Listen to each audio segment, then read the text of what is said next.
Welcome to Hero Club. I'm Nick Williams. And I'm George Primavera. George and I started playing Dungeons & Dragons with our buddies in college, and we haven't stopped since. Even when we lived on opposite coasts, I would Skype in George on the TV in the living room of my apartment, while I would DM from the floor of my bathroom so as not to wake up my roommate. When I finally came out to Los Angeles, we started playing with our friends right away. And when we'd inevitably tell other people about the ultimate betrayals and daring heroics that happened in our games, we realized that they were just hearing a jumbled mess instead of the cinematic blockbuster memories that were in our heads. We wanted to show people how fun and immersive D&D can be, especially those who had never played. And to do that, we record a full game like normal around the table and then painstakingly cut it down from 4 hours to a clean, math-free episode, so you can experience our memories the way we do. Just like in a real game, nothing is ever written or planned out ahead of time with the players. The only things we add are music and sound effects. I am the Dungeon Master. I build the world and the framework for an adventure. The players, like Nick, must then journey through the obstacles I set before them, rolling a 20-sided die and adding character-specific bonuses to see if they succeed. If they beat the number I have in my head, then their action is successful. If not, it is a failure, and there may be consequences. We try to follow the rules of Dungeons & Dragons 5th edition as close as we can, but as the Dungeon Master, what I say goes, and there are some things I like to do differently. Each season is its own contained story, so find one that sounds interesting to you and start from the top. And hey, welcome to the club.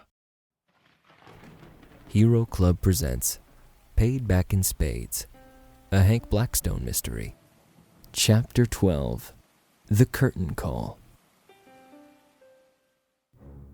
Hank Blackstone darts around Dante's Inferno, sorting through an eclectic collection of magical artifacts, while Dick McCoy sips sparkling red liquid from an enormous mug. After discovering the Illuminati headquarters essentially blown to smithereens and then spotting a news report describing an alleged man made of stone running through the streets towards Rykers Island, Hank returned home to find a wounded Sergeant McCoy on his doorstep, with an only slightly more comprehensive explanation. Hank briskly walks over to a large wall of playing cards, opens the case, hits a little button, and an extra shelf appears of bladed playing cards. He pockets several decks. He then walks over to the kitchen in Dante's Inferno and begins rummaging through all the cabinets, looking for his various spell components and ingredients. Okay, charcoal, a sprig of mistletoe, a broken twig. Dick takes a big sip of his mug. Oh man, you got a lot of weird spices in that cabinet. That's because it's not a spice cabinet, Dick, it's a spell component cabinet. Try to keep up. Hank, are you okay? Am I okay? Do I look okay, Dick? I showed up to my own place, you were bleeding out on my doorstep, and then you tell me that my best friend's in jail. Right, I know, but you're talking about spell components. What's that even mean? Oh my god, just try to keep up, Dick, come on. Magic is real. I use real magic. How do you think that any of the stuff that Chuck and I do get done? I just thought you were very competent and generally lucky. Yeah, very competent in real magic. Listen, getting your hands on advanced medicine from the CDC is one thing, but when you're talking about real magic, Hank, it makes me nervous. Like, maybe I should have gone to somebody else for this. Hank rolls his eyes. Fine. Hank circles his fists and bursts his fingers forward, saying, Savestice! And an explosion of sparks and small fireworks fill the room. Oh, fuck! What? How did... What? Magic. It's magic. Dick goes sort of catatonic for a while, staring into the middle distance, giving Hank ample time to fully load up. Hank disengages from the conversation and walks straight towards the vault, looking to stock up on every high-powered magic item he can find. He throws open a trunk full of orbs. He first picks up the lightning orb that he's been dying to use for weeks. This time I'm gonna use this goddamn thing. He puts it in his pocket and grabs one more orb, this one seemingly full of an ethereal fire, and pockets that as well, before slamming the lid of the trunk. He then walks over to 2 mannequins, one of which is completely bare, the other of which has a small bow tie. He unties the bow tie and pockets that as well. He then walks over to a tall gun rack and grabs a military-grade M1 Garand rifle from the top rack and checks to see that it's loaded, and puts that in a sling around his shoulder. He swivels around the room looking for anything else he can find, and landing on the pedestal where the dark hat should be. The pedestal is bare. Hank, roll an investigation check. 21. Though the vault is very disheveled, Hank, peering around the base of this pedestal, finds a neatly folded piece of paper, labeled with Hank's name in cursive. Hank picks it up and opens it. And there is a letter for Hank written by Jan. Hank, I didn't want to leave it that way. I took the liberty of grabbing the dog hat since you weren't at the shop. I know you don't want to hear it, but I'm worried about you. The road you're on is a dark one. I wish I could stay and bug you about it, but I'm in a little deep right now. I'm going to assume you are very contrite about the way you spoke to me. If you're ever in Vegas, look me up. Love you always. Jan.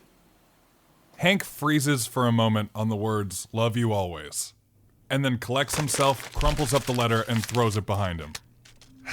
Could have used that hat. Hank walks deep into the vault to where a rolled-up Persian carpet is lying, covered in dust. He puts it under his arm and walks back out to Dick McCoy. Have you figured it out yet, Dick? Our timeline's getting real skimpy. Dick is entranced at Hank's work desk, holding a stapler in his hands. So is this... What does this do? It's a fucking stapler, Dick. Oh, so is this just a mask? No, don't touch that mask. Okay, remember what Dr. Lindhoffen said. Deep breaths to deal with anxiety. Okay. Hey, what are those snow globes? You mean these magic fucking orbs? Hank, you really gotta be more understanding of what I am being shoved into here. Alright, I'm gonna need you to buckle up, buckaroo, because this is just the tip of the iceberg. We are gonna see much worse stuff. Dick takes a beat, a big inhale and exhale. Wait, so when you guys fought that Chupacabra, and you said you just stabbed it a bunch, that was not true? Technically, we banished it back to the plane of elemental chaos. What? But yes, we did stab it a bunch. Now, just hold tight, I have to make a phone call. Hank rummages through his pockets and pulls out the now completely beaten up business card of Count Vanderhorne and dials the number. Hello. You have reached Vanderhorne Industries. Please state the reason for your call. Vanderhorne, it's Blackstone. I'm cashing in that favor. Connecting you now. Please wait.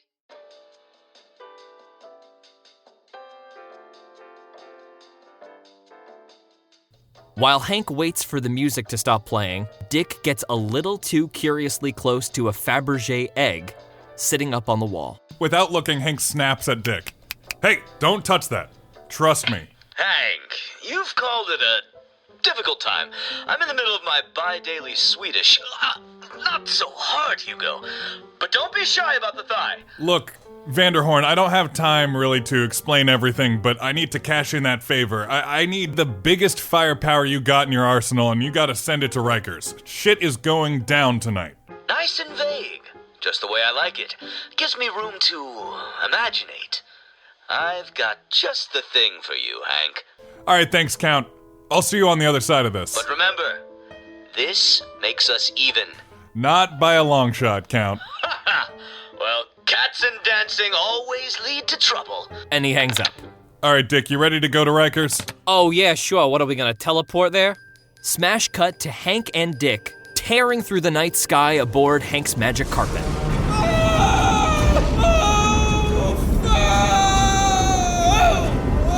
Pull your shit together, Dick. As Hank and Dick fly above Manhattan, they very quickly get to the outskirts of the city. And below them, at the dock that leads to Rikers Island, there is a phalanx of police officers pushing a curious crowd and relentless reporters away back towards the city. Keeping above the fog layers so as not to be seen, Hank banks across the river towards Rykers. As Hank and Dick leave the city behind and get over the river, the wind begins to pick up. The clouds above are roiling most unnaturally, and it begins to rain. Oh man, it's really cold up here. Hank holds his hand behind him, casting prestidigitation once more, and creating a small ball of fire for Dick to warm his hands on. Sevestise. Whoa! Okay, thanks. Don't say I never did anything for you. Hank, make a perception check. 23. Hank, below, the water is especially rough as the steady stream of rain pours from the heavens. Amidst these new roiling waves, Hank, you suddenly spot something oblong and glistening moving through the surf. But just like that, it's gone. Hank, make another perception check. 25. Huh. Really expected Marblemouth to roll out the red carpet for us. Hank is cut off by an enormous object as thick as a redwood tree, swinging through the air. Hank, make a dexterity save at disadvantage. 12. This enormous object collides with the carpet, sending both Dick and Hank flying. Both are knocked off the carpet completely, and will both take 22 bludgeoning damage, bringing Hank down to 58 points of health and Dick McCoy down to 18 points of health. The carpet immediately picks Hank up, only a few more feet down in the air as Hank's featherfall cap causes him to fall more slowly. But Dick plummets into the rough and cold surf. Hank, grabbing the two front corners of the carpet like reins, swoops down to try to scoop Dick out of the waves. Oh, help! I can't! I'm not very good at swimming! Dick, come on, get up here! Hank, roll another perception check. 14. Oh, thank you! Oh, Hank, look out! And behind Hank, another enormous tree trunk-sized object slams down into the surf like a whale breaching and re-entering the water. Hank, make another dexterity save. Nat 20. Dick, are you good at anything? Oh my god! Hank manages to jerk the carpet to the side and shoots into the air as Dick McCoy just barely holds on to one of its corner tassels. Oh my god! Oh, wow! Hank peels off skyward once again, heading towards the prison. Hank, make one more perception check. 21. This time, Hank sees an enormous, long, slimy object protrude from the surf, stretching higher and higher. It seems to reach for the carpet, and Hank, you see on its underside enormous, chitinous suckers that appear to have jagged and slimy components. Make one more dexterity save. 22. Hank continues to ascend, and eventually it seems that this enormous tentacle has reached its maximum height and retracts down below into the surf. Hank, what was that? Dick pulls himself bodily up onto the carpet as it tears down towards Rykers. It's a giant tentacle monster, Dick! You say that like it should be obvious, but are you hearing the words that are actually coming out of your mouth? Like I said, Dick, buckle up, buckaroo. Hank directs the carpet down until it's just a foot above the ground at Rykers and steps off of it smoothly, not breaking his movement, and heading towards the main gate of the prison. Over his shoulder, Hank says to the magic carpet, "Keep a good distance so you don't get nabbed by that tentacle thing. I'll whistle for you when I need you." And the carpet overturns, dumping Dick onto the grass. Wait, and then takes off into the sky. Oh, I'm never doing that again. Dick gets up, uselessly trying to brush some of the thick mud off of his pants, and rejoins Hank. Both are soaked to the bone. Okay, what do we do now? Inside, I can show you where Charlie is, I think. Hank and Dick run to the front door of Rykers, which is locked. All right, I don't have a key. You got a magic thing that can get us through here? Well, not exactly. Hank reaches into his coat pocket and unfurls a leather roll full of lock-picking tools. So you just sort of go either magical or analog willy-nilly? I'm really confused about, the rules here. I can't just do anything. I learned all of these spells. Look, I don't have time to explain the eccentricities of magic use. I need to pick this lock. Hank kneels down before the lock and begins to pick it with his thieves' tools. Roll a sleight of hand check. 25. With a click, the large doors to Rykers open up. I guess with all the magic monsters and bad guys, I probably should have just assumed that, you could do some of that, so you wouldn't just get outright obliterated. I'm processing all of this as we go. Before entering the prison, Hank turns to Dick one more time. I'm just gonna run it down for you. Chuck is a rock golem. I summoned him as a tiny child from a deck of magical playing cards that could end the world and Marblemouth now has in his possession. Wow, okay, so I'm gonna need a minute with that. You don't have a minute. That giant tentacle monster, that's a remnant from Flight Night. Remember all those horribly dismembered bodies? This is one of those, but so much worse. All right. And you know the whole Prism and Clover situation? Sure. That's an extremely powerful magical artifact that grants the holder legitimate luck. Like anything can happen, and they'll be fine. And Marblemouth also has that. Wow, so why are we here? Shouldn't we be getting out of New York City? That's the price that comes with knowing about all this stuff, Dick. When you know it's happening, you can't just stand by and let it happen. You gotta do something about it. Now come on. Hank begins to walk away, but Dick says, Hank, can I use magic? Yeah, sure. Hank pulls the Ring of Minor Illusion off of his hand and gives it to Dick McCoy. 3 times a day you can make pretty much anything you want appear. No questions asked. There you go. You can do magic. Congratulations. Oh my god. Okay, but Hank, how do I work it? Hank is already in the prison. Wait, what's this? At the reception counter, Dick is pointing at a very neatly wrapped present with an ornate green bow and a heart-shaped tag that says, Dearest Hank, I know you'll blow 'em all away with this one. Obligationally yours, Count Jessica Michelangelo Aldous Vanderhorne. P.S. Wipe off the mouthpiece first. Trust me. Oh man, not a moment too soon. Hank greedily unwraps the present, with zero care for the paper. and finds a little golden kazoo. Hank holds it up to the light, trying to tell if there's anything interesting about it at all. Roll an Arcana check. 7. You're not sure. A kazoo? Come on, Vanderhorne. A kazoo. Can I use the kazoo? No, it's probably good. I just don't know what it does yet, okay? You're not ready for it. Just stick with the ring. Dick focuses on the ring for a moment, and then suddenly it flashes and there is a cupcake that appears in Dick's hand. Oh my god, did I just make this?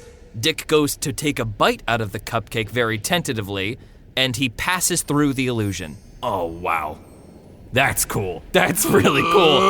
Oh, God. Sorry, I'll stop wasting time. You lead the way. Hank pockets the kazoo and heads into the prison. Hank and Dick encounter almost no resistance, their footsteps echoing loudly along the cement walls. But just before they're about to round a corner, Dick grabs Hank's shoulder and holds his finger to his lips. I think they're holding him around the corner. Are there cops over there? Hank sneaks a peek. Roll a stealth check, Hank. 32. Hank just barely peeks his face around the corner and sees 4 police officers, all with rifles leveled at a cell. The bars of the cell look beaten outward, but otherwise there's no activity. Hank snaps his fingers and all of the unnatural lights in the prison corridor go out. What was that? It means he's here. You two, go that way. Let's me and you go this way. And there are bootsteps in the dark hallway. What do we do? Shut the fuck up, Dick. Just shut the hell up. Let me deal with these guys. Okay. Hank expertly sneaks around the corner, sticking to the dark shadows. 2 police officers walk right by him with shotguns raised. Come out, wherever you are. Hank grabs the cop by the hair, wrenches his head back, and attempts to slit his throat. Silently. Roll an attack. 28. He covers the man's mouth with his hand and pulls him back into the darkness. The other cop whirls around, but is too late. Terry? Terry, where are you? That's not funny. Hey, you two, get over here. Hank sends 2 bladed playing cards flying at the incoming policeman. Roll 2 attacks, with advantage. 19 on the first, 28 on the second. Both officers, struck by the playing cards and vital points, drop like rag dolls on the cement floor, right in front of the last officer standing there. Oh my god! Where are you, you son of a bitch? Where are you? Right behind you, pal. Hole in foil! 19 as Hank casts Fireball. He snaps his fingers again, and the lights return to the prison. All right, you can come out now, Dick. All right. Dick shakily comes from around the corner, stepping over the bodies of his fallen comrades. I know I shouldn't feel bad, but I do. Well, Dick, you can't exactly say they died in the line of duty. They're clearly on Marblemouth's payroll. Hank moves to the dented cell, looking for Charlie. And finds him, sitting on his bed. Chuck! Oh my God, Chuck, you're okay. Here, let me get you out of there. Hello? Chuck, it's me. Is this real? Yeah, Chuck, it's real. Here, using a key from one of the cops' bodies, Hank goes and unlocks the cell. Hey, stay back. Stay back, I'm warning you. Whoa, hey, it's okay, big guy. No, it's not okay. It's not okay. Hank, why would you lie to me like that? You've been using spells from the Necronomicon? I'm your best friend. We tell each other everything. And why would you lie to me, huh? Well, I tried to tell you, Chuck, in the boathouse. I've been going in there every night for the better part of the last year. It started with me just trying to get answers about Flight Night. Trying to make sure it never happened again. But, I mean, you felt it when we read the Necronomicon together. It's got a power, Chuck. The more I read it, the harder it was for me not to read it. And I was ashamed that I couldn't stop myself, and that cycle just kind of kept going, and I just couldn't bring myself to tell you about it, Chuck, until, well, tonight it got out of hand, and I went too far. I don't know if there's any coming back from what I've done, but I'm sorry. I'm sorry for lying to you, Chuck. Hank, you know you can come to me with anything. Do you not trust me? Am I not your best friend? No, Chuck, you're my only friend. What did you do, Hank? You said you went too far. What did you do? Well, you saw a Hearn. You did that to a Hearn? I don't know what came over me, but there was this ringing, and I was filled with so much rage. When a Hearn was between me and that monster, it just didn't matter to me, and I threw everything I had at it. It was only after that I realized what I had done. And that's not the worst of it. Hey, Hank, you're gonna want to see this. Hank reluctantly pulls himself away from Chuck and looks out of the cell at Dick.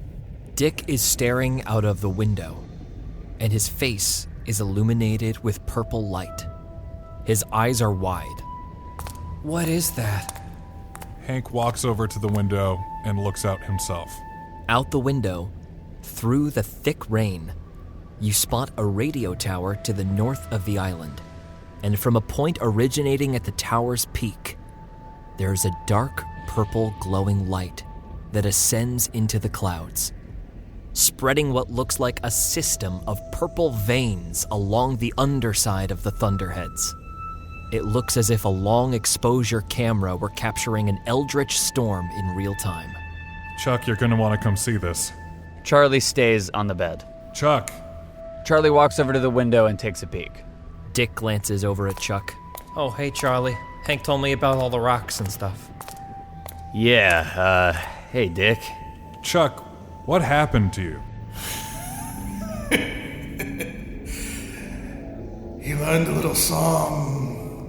I showed him the music and he played along. And would you look at that? The band's all here. Let's jam.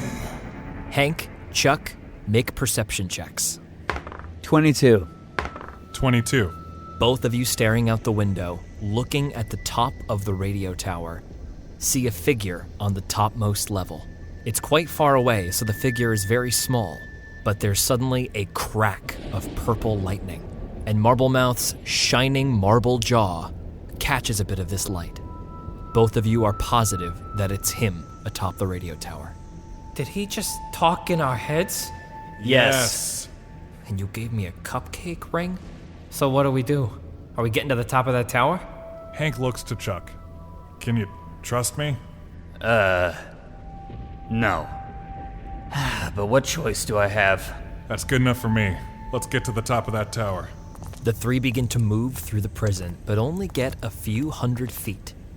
And as they round the corner, into a hallway that is lined with windows, all looking out onto the lights of Manhattan, a dark shadow moves over the running trio. As you all look outside, emerging slowly from the water, looming above the island, is a horror of unimaginable proportions. A hulking and bulbous silhouette sticking at least 30 feet out of the water, with long, slimy tendrils gripping the rocky banks of the island. These tentacles move forward across the grass and dirt and start to grip the prison building, wrapping around the windows that Hank, Charlie, and Dick are sprinting past now. That was the one thing I forgot to tell you about, Chuck. Marblemouth's got a big one of those. We were right. Remember the tunnels? Yeah, I remember the tunnels. Okay, Try to keep up, boys. My drummer has a mighty fine tempo. And then there is an enormous crash as a tentacle slams into the building, caving in an enormous portion of wall and ceiling around them. Both of you make a dexterity save. 18. 8. Dick botches. Hank just barely avoids the falling debris, but Charlie and Dick disappear underneath enormous portions of cement and ceiling. Charlie and Dick both take 18 points of damage, bringing Charlie down to 117 points of health and Dick down to 0. As the dust settles slightly, Dick is unconscious with his arm stretched out under an enormous portion of rock. Charlie, shaking the dust off of himself and pushing a chunk of wall aside, stands up. Hank? Dick? Where are you? Charlie looks around the rubble and spots Dick pinned underneath a bunch of cement. Wait, Dick!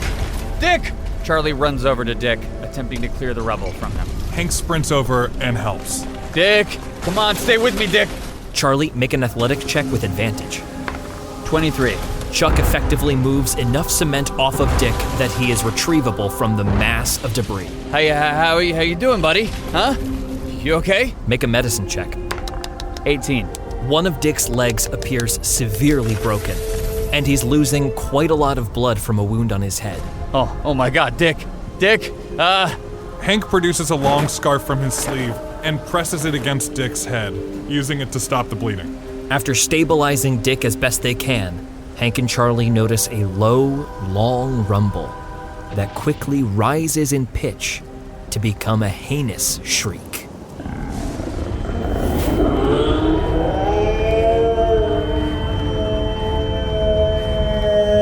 Both of you make a constitution save. 21. 5. Hank is unable to get his hands to his ears in time, but it is the unmistakable, albeit much larger and much more painful, shriek of a manual accumulator. Hank, you take 10 damage, bringing you down to 46 points of health, and you are now stunned. The bass line is beginning to drag, Chuck. You better pick it up. The drummer's not gonna wait for you. I'm sick of these music analogies, Marblemouth. Shut the hell up! And a tentacle slams down into the prison, knocking more wall and ceiling apart. Charlie, you take 21 bludgeoning damage, bringing you down to 96 points of health, and you are now grappled as the tentacle wraps its way around your chest and leg, and there appears to be quite a lot more tentacle behind it. Oh yeah, let me guess. This is the chorus after the verse, the final chorus, where the crescendo happens. Some other bullshit, right, Marblemouth? Charlie rages and attempts to break the creature's grapple. Roll an athletics check. 13. Failure. The creature maintains its grasp. Since you're already so tired of me, can I just say how insanely tired I am of you two? You wanna know why I did all this? 'Cause I fucking hate you. The tentacle slinks back out of the prison with Charlie in tow and lifts him into the air. Hank shakes his head as the ringing in his ears abates. Charlie, as you are brought up into the sky, the tentacle suddenly whips backward and then throws you into a cement wall, firing you into a completely different part of the prison.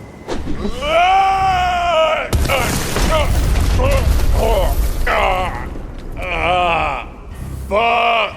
Charlie, thanks to your rage, you only take 11 damage, bringing you down to 85 points of health. But both Hank and Dick are nowhere to be seen. Chuck, as you sit in a pile of rubble, you suddenly see tentacles slink along the ground through the hole in the wall towards you, leaving many weird pronged patterns in the goop that gets plastered across the floor. Charlie, make a perception check. 21. Charlie, you're able to quickly make the determination that these tentacles have a very odd surface to them. And as you look a little closer, a horrifying visage becomes clear thanks to the illumination of a crack of purple lightning. The tentacles are in fact made up of scores of limbs, arms and legs, all tangled and twisted and gripping each other. A pale mass of fetid flesh that wriggles and writhes with a mind of its own. As the creature blots out the city lights when it passes this hole, you see the creature's front face, and there is what can only be described as a wall of eyes, blinking at different rates, all surrounded by a beaked, hooked mouth. Oh, no, no, no, no, no, no, hell no, no, gross. Charlie starts to take off running, terrified of this disgusting creature. He takes a look to his right and sees the radio tower crackling with purple lightning. And then he takes a look to his left and sees Hank and Dick struggling to move. He's conflicted for a second, not sure which way to turn, and then ultimately sprints towards Hank and Dick. Charlie is forced to leap through multiple pieces of wall that he himself crashed through, like a hurdle jumper.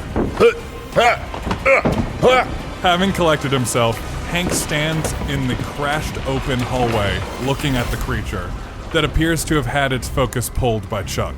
He hastily reaches into his pocket, pulling out a patch of leather, and slaps it onto his shoulder, rubbing it until it becomes one with his clothing, and saying the words, Dira Maga. As he does, a shimmering shield of force springs into existence just an inch above his person as he casts mage armor. Dick remains on the floor unconscious at Hank's feet. Hank readies himself for any oncoming attacks and takes the dodge action. Luckily, Hank is not this creature's focus. Unluckily for Charlie, he is. And a tentacle slams through the ceiling once again, this time ending up just a little of the way in front of Charlie, missing him by just an inch. Charlie, make an athletics check to try to dive over the tentacle. 16. Charlie dives over the tentacle. As Charlie vaults over the creature's arm, he throws 2 hammer fists down, attempting to break the tentacle. Nat 20 and Nat 20. 84 damage. With an enormous burst of adrenaline, Charlie shatters the tentacle. All of the hands and legs that make up this massive trunk seem to react as though they have all been individually battered by Charlie, reaching out and away from the center mass before the tentacle is quickly retracted with a shriek from the enormous beast. Oh, it's grosser now. Somehow it's grosser. Hank reaches into his coat and pulls out the lightning orb. Finally. And thrusts it forward at the creature. A crackling bolt of lightning shoots forward towards this massive necro-kraken. The wall of eyes seems to shift at this burst of light as the creature turns towards the lightning and just barely manages to avoid the massive bolt that fires off into the sky, joining the purple eldritch lightning in the clouds. As the lightning disappears past it, there's a gathering of energy above it, and a little bit of residual lightning shocks the creature's carapace. 14 damage. Hank ducks back into the rubble and attempts to hide. Roll stealth check. 20. As the creature shifts over to where the lightning originated from, the multitude of eyes peek around the rubble but are unable to locate Hank. While running through the various holes in the walls, Charlie spots the creature's disgusting face and starts sprinting towards it. He jumps off the lip of the rubble and goes flying towards the creature's face, trying to punch it in one of its many eyes. Roll your attacks. 24 and 15. 1 hit, 1 miss. Roll damage. 17 damage. Charlie crashes back down onto the floor. Oof! Chuck, we gotta lead this thing outside away from Dick. Okay, Hank disengages from the creature and sprints out towards the water, attempting to lure it away, firing his gun in the air. The creature is distracted by the bullets, finds the source of them and slams a tentacle down towards Hank. Hank, you're able to just barely move out of the way of the brunt of the attack with an uncanny dodge, taking 8 damage, bringing you down to 38 points of health. But the tentacle wraps itself around your legs and you feel gripping nails as the hands hold fast to your clothing, and you are grappled. Ugh. Charlie leaps up and attempts to break the grapple on the tentacle, damaging the creature in the process. Roll an athletics check. 21. Success. Charlie yanks the tentacle off of Hank. You can now make 1 attack, Charlie. Come here. Charlie attempts to rip the tentacle forward. 13. You are unable to, as the massive accumulator pulls back itself. Hank, run! Hank disengages again and sprints out of the creature's reach, turns, producing a scorched twig from his coat pocket, and breaking it in one hand, pointing it forward at the creature, and yelling, "Boltsen de Hexa!" as he casts Witch Bolt. Roll your spell attack. 13.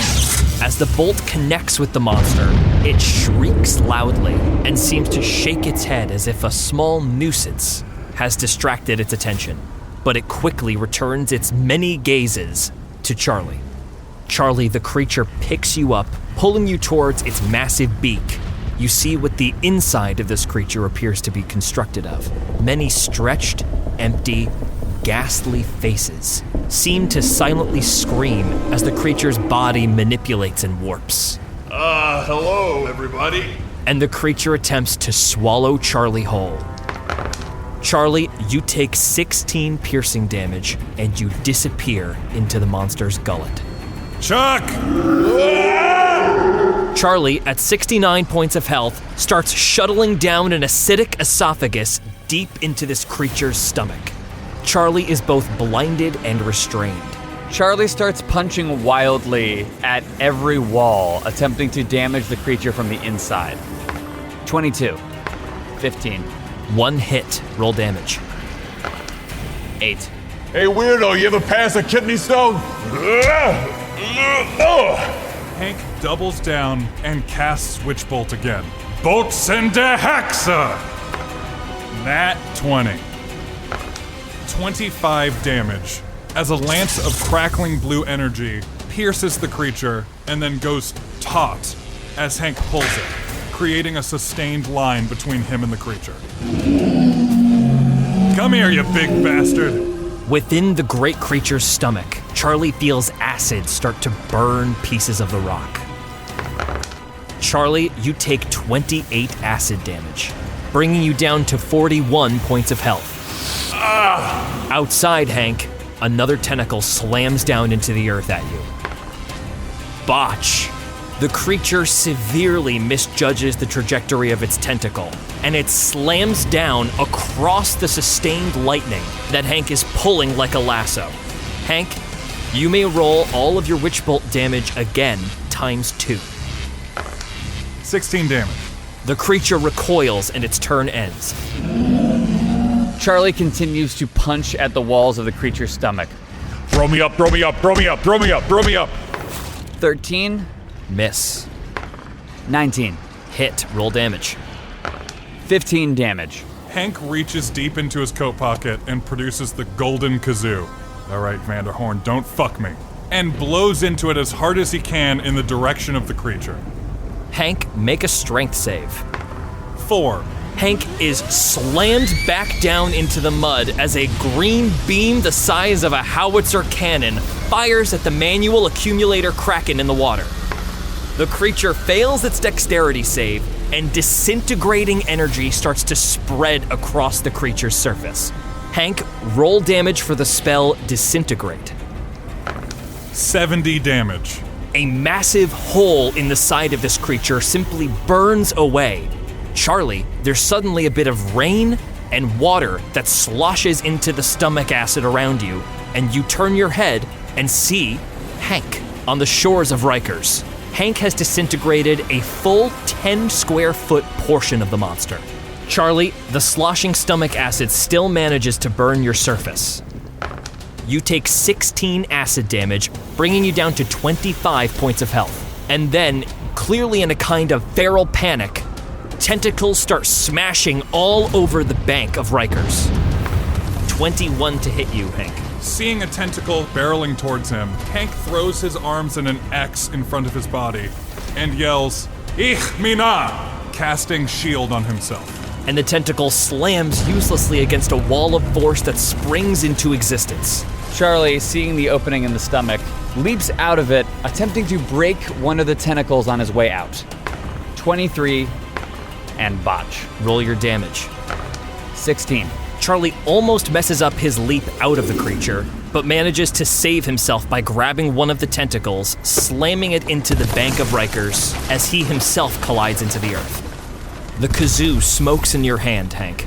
As you're staring at it, you see one of the 3 gems that are inlaid into the metallic kazoo has gone dark. Thank you, Jessica. Hank blows the kazoo again, this time aiming directly for the creature's wall of eyes. Hank, describe it. The force of this blast pushes Hank sliding through the mud backwards 20 feet, but it strikes true against the wall of eyes, burning a hole dead into the center that spreads rapidly outward, searing the creature in half at the midsection. The creature seems to deflate slightly, and then with a massive crash, disappears back into the water, slamming down into the surface and then sinking slowly. How's that for music, Marblemouth? Kazoos are instruments too. Oldest trick in the book, Blackstone. Misdirection.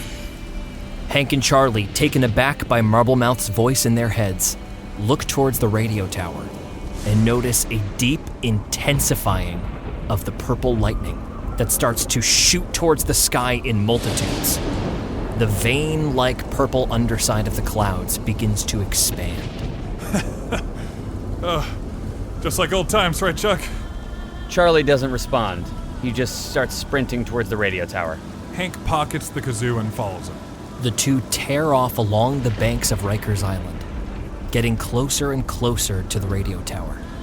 The storm is quite severe now, rain falling in sheets, and as Hank and Charlie eventually reach the base of the tower, moving through some already shunted to the side chain link, they notice something scattered along the base of it.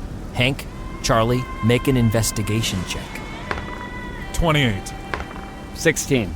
Littered across the ground are pieces of police officers. Hands, legs, and torsos clad in dark blue clothing, soaked in blood and in various states of dismemberment. Well, looks like we know where all those eyes came from. Charlie looks towards Hank, still doesn't say anything, and starts to climb up towards the top of the radio tower. Hank, before you follow Charlie, you notice that one of the heads of the police officers, completely dislodged from the body, appears to be breathing, but its face is turned away from you. Hank, with a sense of building dread, cautiously turns the head over with his foot. The eyes on this head are completely purple, and as it turns to stare up at Hank, it says, "Come on, Hank.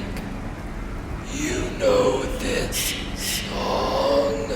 Hank picks the head up and stares directly into it, knowing from his reading in the Necronomicon that it's Marblemouth behind the steering wheel.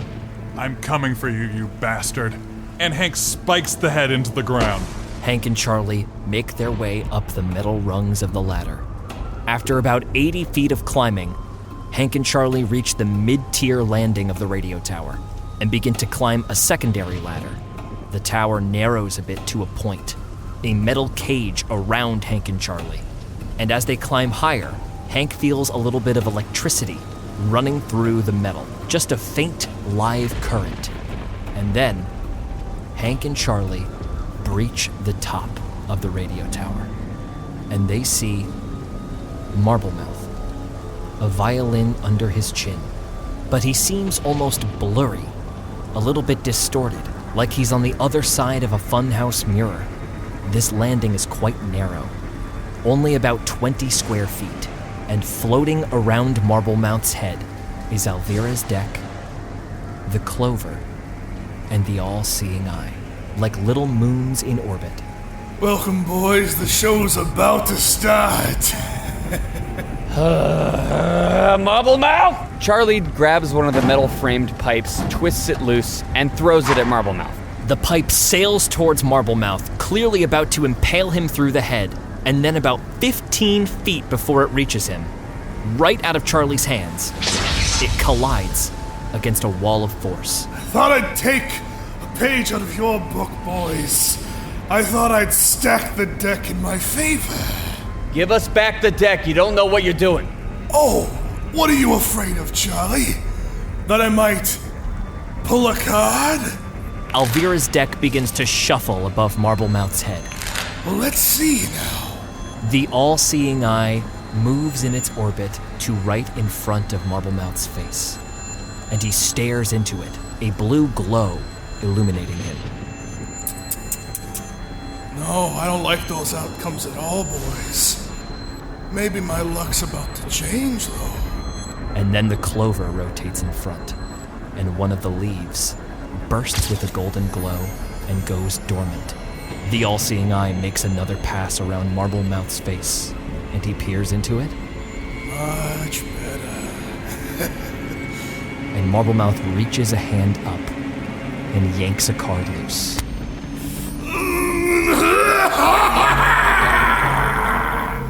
Marble Mouth flips the card around so Hank and Charlie can see.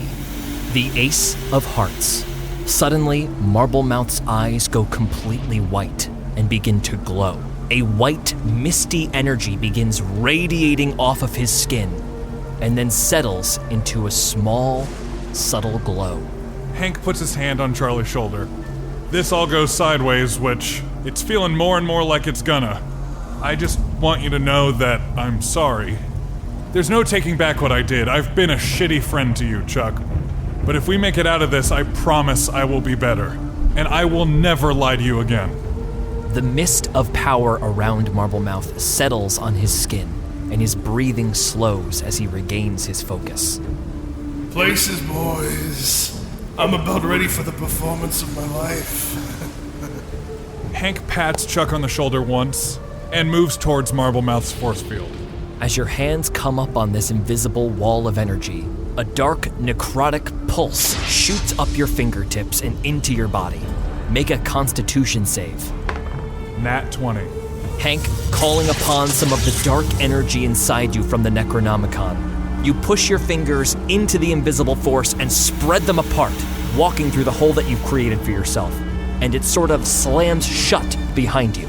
But Marble Mouth still appears distorted, though slightly less so now. Charlie tries to go through the force field as well. Roll a Constitution save, Charlie.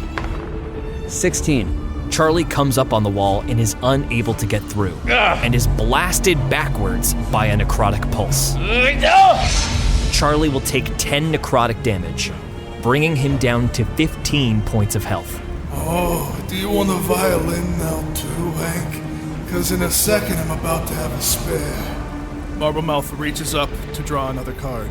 And Marble Mouth shows Hank the 5 of Hearts. Suddenly, there's a swirling of energy behind Marble Mouth. It almost looks like a vortex of water standing up vertically behind him. And then the center of the vortex begins to spread out like an aperture. And through a window in the fabric of space and time, you see another Marble Mouth sitting in a wooden room with a violin in his hands. This secondary Marble Mouth looks a little shocked as he looks at himself, but then a smile creeps across his face, and he holds his violin out towards the white-eyed Alphonse Moretti. Marble Mouth takes the second violin and smirks. They're about to board the ship in a few moments. Really milk it. And as the portal disappears right before it blinks out of existence, Hank, Charlie, you see yourselves burst through the wooden door on the freighter, and then it's all gone. And Marble Mouth is holding 2 black, ornate violins in his hand. The violin he had been previously holding takes on a spectral, ethereal quality, floats out of his hand, and begins to play all on its own. Thank you, my sweet Bella. That's beautiful. Hank continues forward, pushing through the second layer of necrotic force field. Make a constitution save with advantage. 7. Hank, you are unable to get through this barrier, and you take 13 necrotic damage, bringing you down to 25 points of health. Feeling his body weaken with the necrotic blast, Hank reaches into his coat pocket and pulls a flagon of the red healing fluid and downs it, recovering 6 health. Hank is now at 31 points of health. Charlie slowly gets up, stares at the force field for a bit, and then charges through it. Make a constitution save. 11. Charlie, you take 14 points of damage, bringing you down to 1 point of health. Chuck, stay back! Save yourself! No, Hank, I gotta help! I got us into this mess. I'll get us out of it. No, Hank! Wait! As the spectral violin above Marblemouth's head starts to tremulo and crescendo, Marblemouth joins with a complex melody of his own, duetting with himself. The good doctor wanted chaos. Me, I want harmony. I want control. And soon, it's all gonna be harmony with me, boys.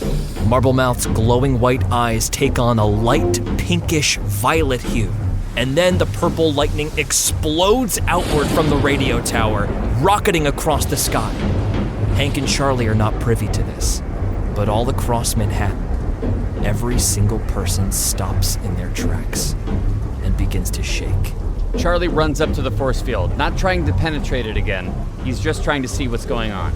Chuck, get the hell back!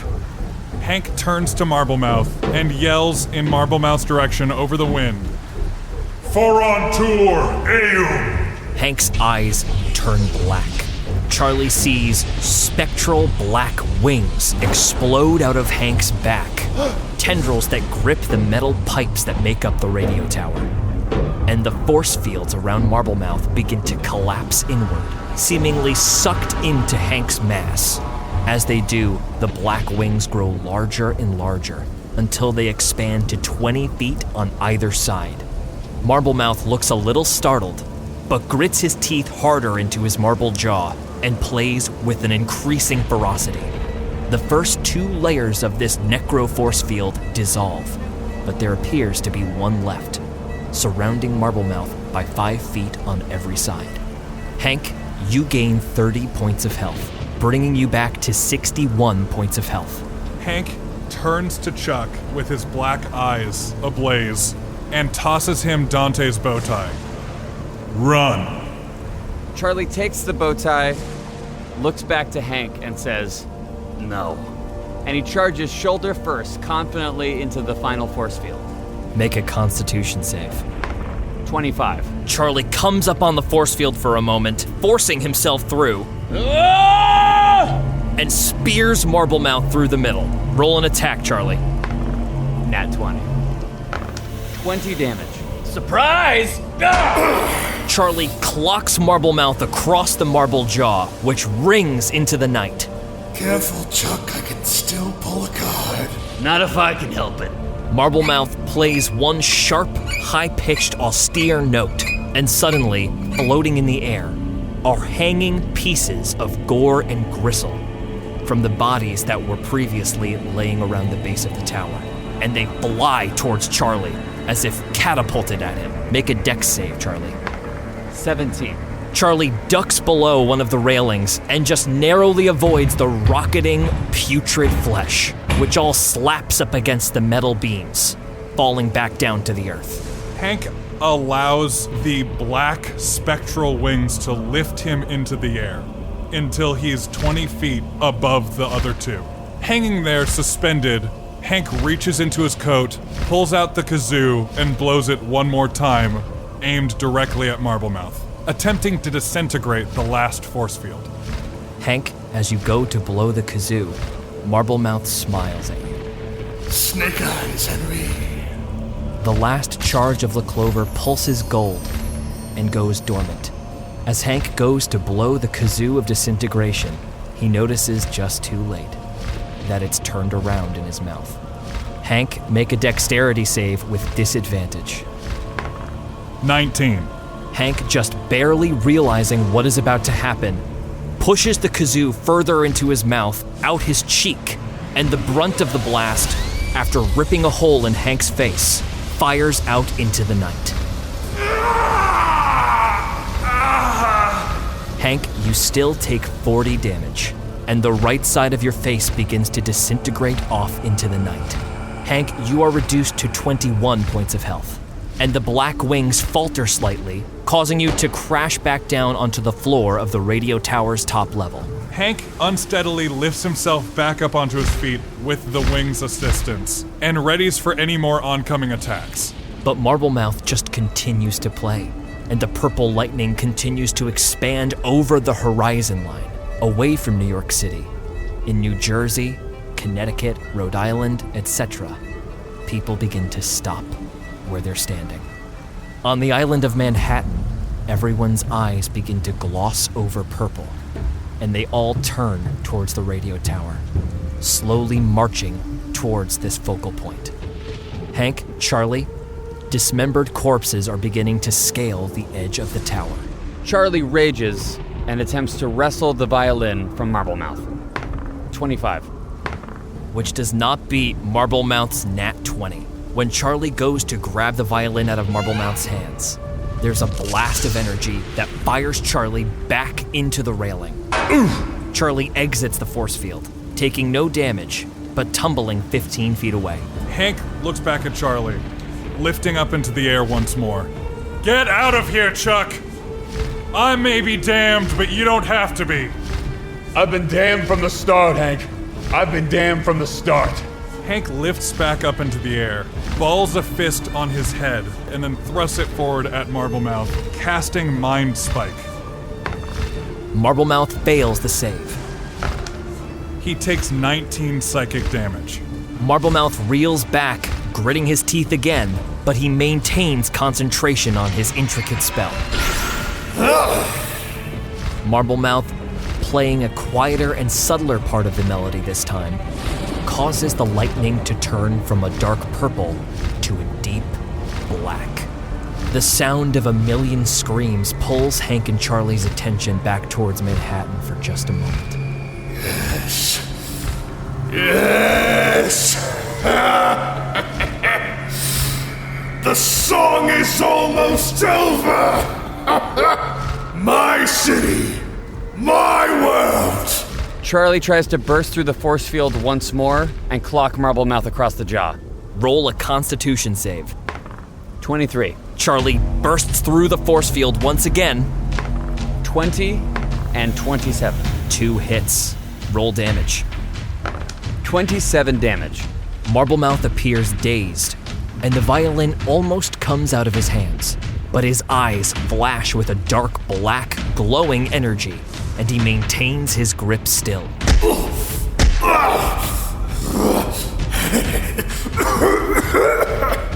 Hank dive bombs the final force field, unslinging the hunting rifle as he does.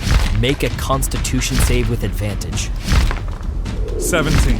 Hank just barely bursts through the force field. He skids to a stop, levels the rifle, and fires. 28. Hit. Roll damage. 30 damage. The gun goes off, aimed directly at Marblemouth's face, and it blasts apart the hinge that maintains Marblemouth's jaw's shape. The big chunk of metal lolls off to the side, and the violin, almost flung from his hands, stops playing. No!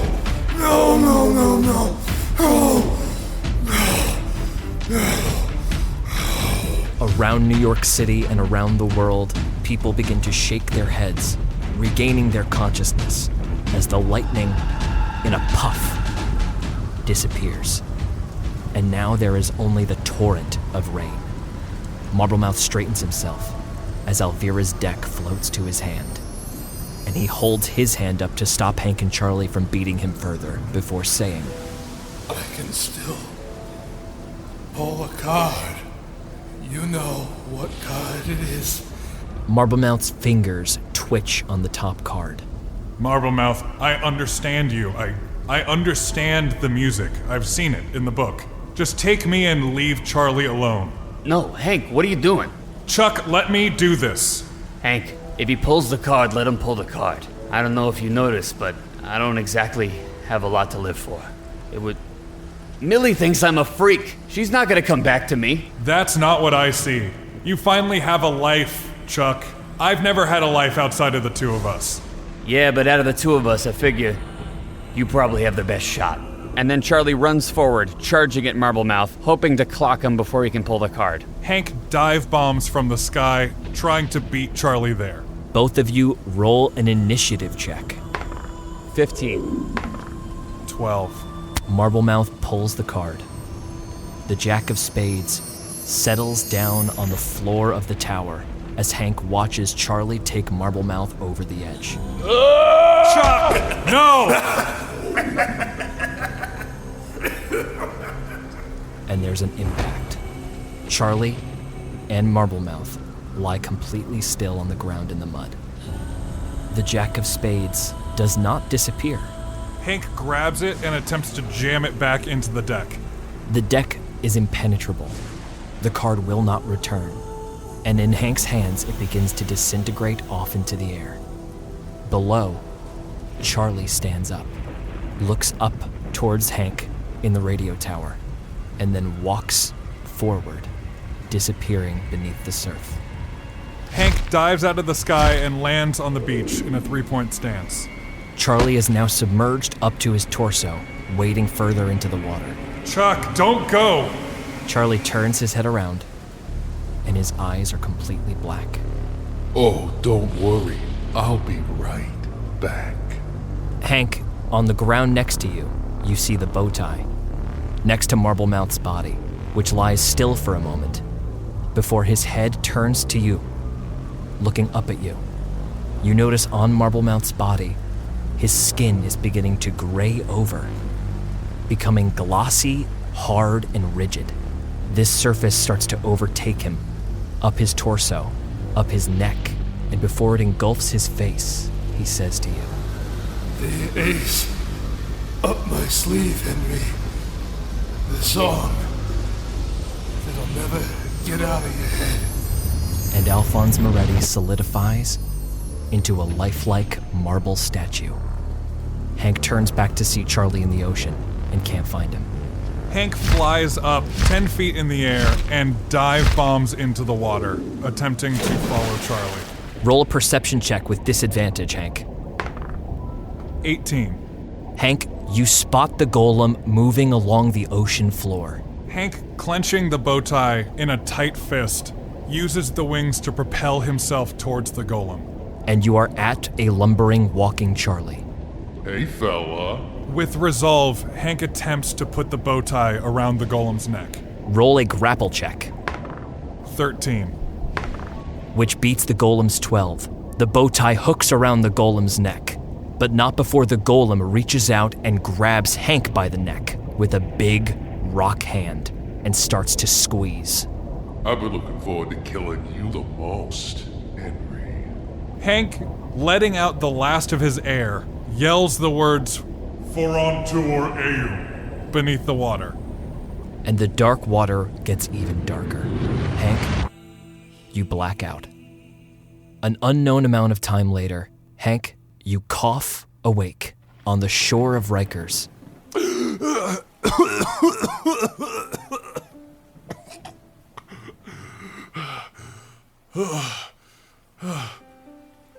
Hey, you okay, bud? Chuck. Oh my God. I can't believe that worked. Yeah, calm down. Are you okay? Yeah, I'm all right. I feel pretty good, actually. Hank uses the rest of his strength to throw himself onto Charlie in a big hug. I don't care if you want this. I'm coming in. Ah, come on, what's the big deal? Who died? Huh? Oh, fuck you, Charlie. I'm just so happy you're alive. Yeah, well, try to be a little bit more honest with me next time, huh? Looking to the side, you see the statue of Marblemouth lying in the mud. Hey, Chuck, you want to do the honors?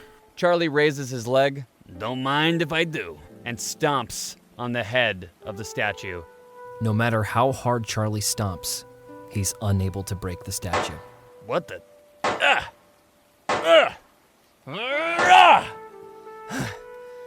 Oh, come on. Well, that's a bummer, but probably can't do too much harm from the bottom of the river. Yeah, there's no way that could go wrong, right?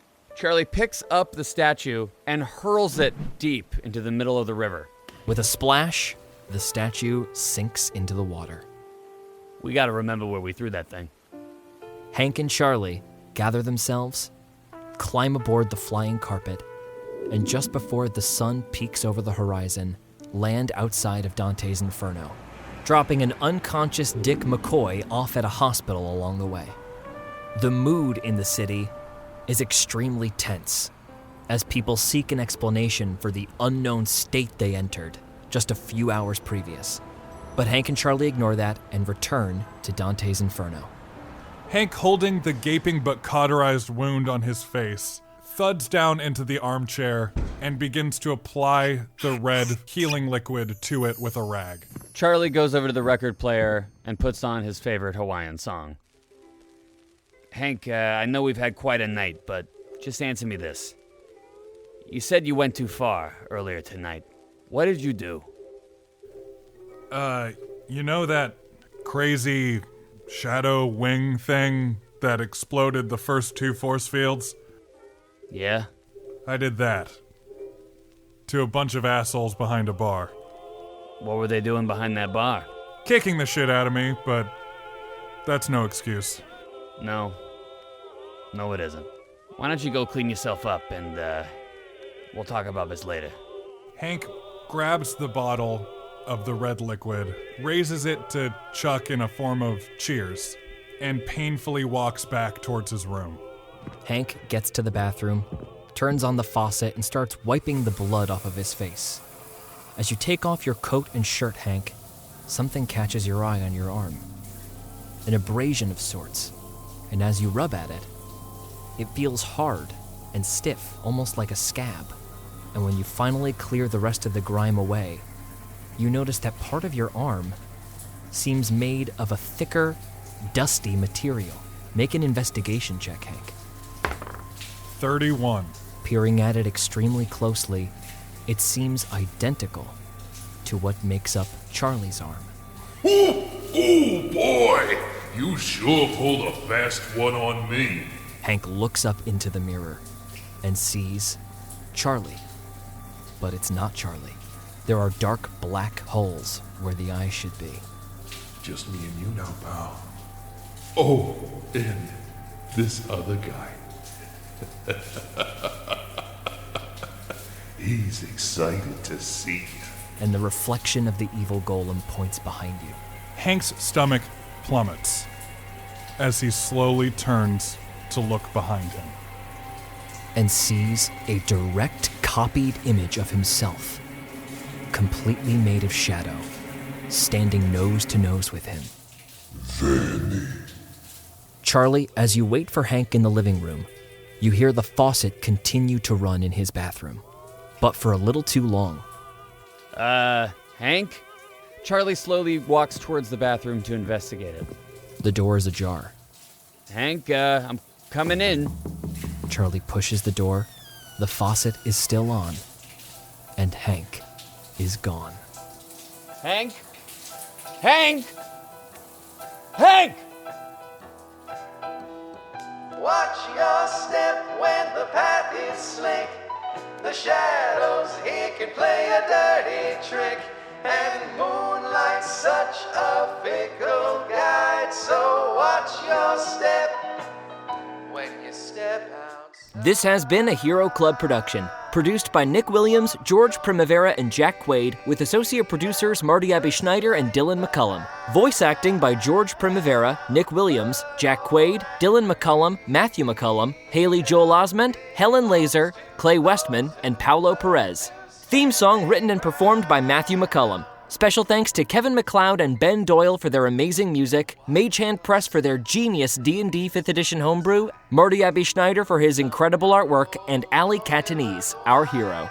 Thanks for listening to the season finale of Paid Back in Spades. Hero Club will be back with our next adventure, the City of Mirrors, very soon. But in the meantime, keep tuning in to members only and our social media at Hero Club Podcast on Instagram and Facebook and at Hero Club Pod on Twitter to keep in the loop about some super exciting new stuff coming up the road. And hey, welcome to the club. 27 to hit. I'm gonna luck point that attack on me. Botch. Yes! Yes! Wow. Woo! Let's see how bad this botch is. 95. 95. Wow. Now that's a luck point, baby! That's a luck point, you fucking dick. Oh my god, that is nutso. When you step outside,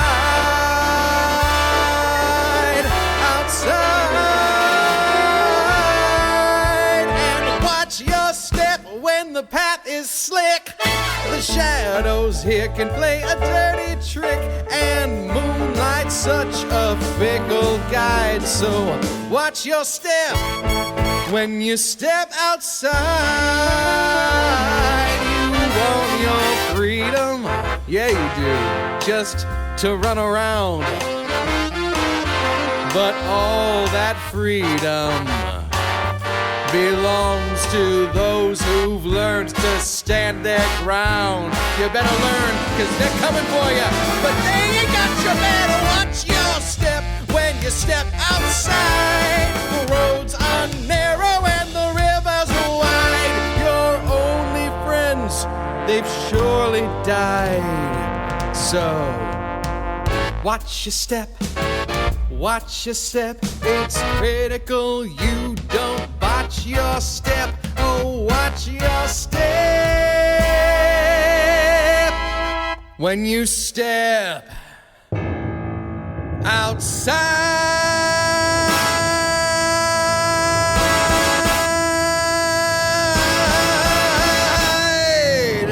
Oh,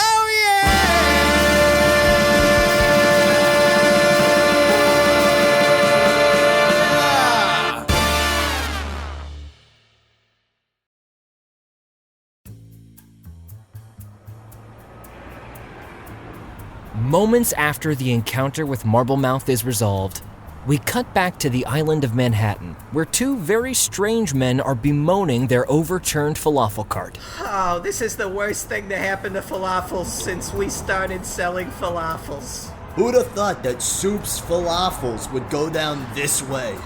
I mean, I would have guessed the health department would have stepped in far before this, but, you know, natural disaster, all right, whatever. We were breaking so many codes. You would be amazed how many ants were involved in the making of our falafels. Well, I put them there. I'm not surprised at all. Well, I guess the average person might be confused. One would be surprised. What? Yeah, the proverbial one. There's a lot of shattered glass on the ground. Yeah, and human bodies. Did you put those there? I thought you put those there. Is that not part of the act? That's not part of the act. You'd know if it was part of the act, baby. Well, I thought you were trying something experimental. You know, like, oh, we'll put a bunch of fires and a bunch of dead people. Nah, I don't do devices, Peter.